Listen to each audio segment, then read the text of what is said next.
Hello, procrastinators, and welcome to the Nerd³ show! How much shit happened in the past week? I mean, Nvidia bought itself a limb, Facebook revealed their latest way to spy on you that admittedly looks like tits on the packaging, Monster Hunter fans realised what that waiting for a bus analogy meant, and Sony splurged next-generation goo all over everyone's faces.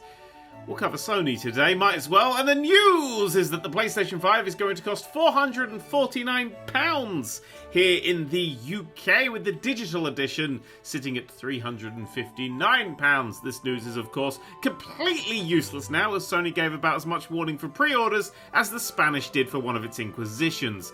Back in July, they promised ample time between the release date reveal and pre-orders, but when it came to the day, they just screamed bundle! And watched as the scrabbling masses crawled over each other, DDoSing websites left and right, selling out every console so quickly that I had flashbacks to toilet paper shelves at the start of the year.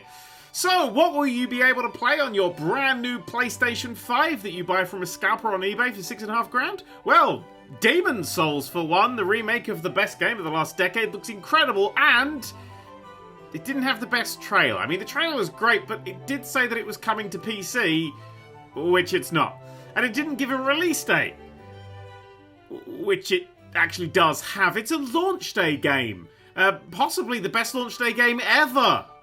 Except for, Mario Bros. Mario 64, Tetris, and Spider-Man! Miles Morales is the next big launch title for the PlayStation 5. Bizarrely also appearing on the PlayStation 4. It's more of that Spider-Man game, but now you can go invisible. So hopefully the 4 stealth sections this time around won't make me want to chew through my own table. The big, exciting reveal of the show, though, was... No, not you.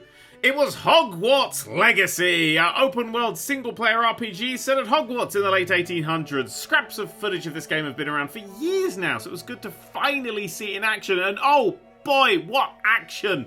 Bully, but an RPG and set in a school of magic? Sign me the motherfuck up. Now, these days, Harry Potter isn't without its own fair share of controversy. In mere moments after the trailer dropped, Warner Bros. Put out a statement distancing the game from J.K. Rowling, stating that she's not involved, it's not going to follow her canon, and she's got a big smelly bum. J.K. Rowling replied by announcing that her next book, a 74,000-page detective novel that nobody really cares about, would be released under the pseudonym of Warner Bros. Can Suck My Fat Dick. She claimed later in a blog post, however, that this was purely coincidental. I'm seeing a lot of people say that they're not going to support this game due to JK's views that each sale is more money towards her, and I totally understand and respect that decision, as much as she's probably not going to notice a few more gold coins on a pile of money that would make Smaug cross his legs. But for me, Harry Potter and JK parted ways years ago. Harry Potter is a story about bravery, trust, and acceptance, and JK Rowling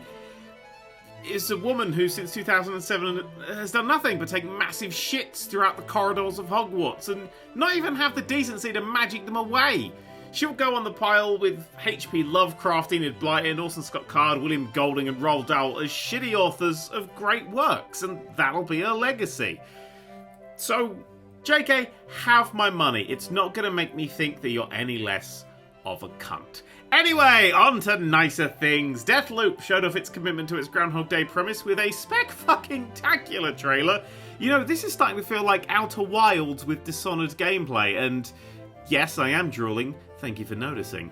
Oddworld Soulstorm looks exceptional, a proper reinvention of the Abe's Odyssey gameplay. It still has the same incredible world design, incredible puzzle platforming shenanigans, and the same incredible ultra-violent death of all your friends.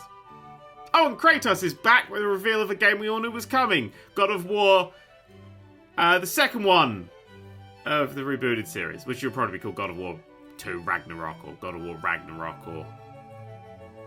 it'll be one of those. 4 releases of note to talk about in the past week. Spelunky 2 is being praised like the second coming of sliced bread, but us PC will have to wait another week or so.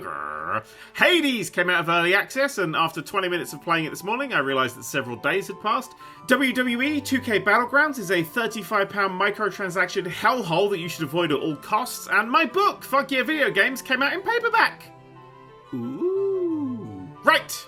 That's all from me this Sunday at 12 noon UK time. I'm going to be diving into the wonderful mod scene of Revolt, the best racing game of all time, Nerd³ 2020, and playing a bunch of fan-made levels live. On Tuesday and Thursday at 7 PM UK time, our comfy yet surprisingly tense as shit MasterChef Australia watch-along continues, with more eliminations, more puddings that scare me, and hopefully nobody else that doesn't know what a fucking lasagna is.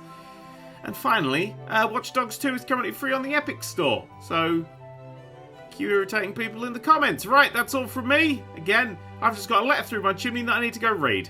Bye! Oh, it's from the tax man. Fuck.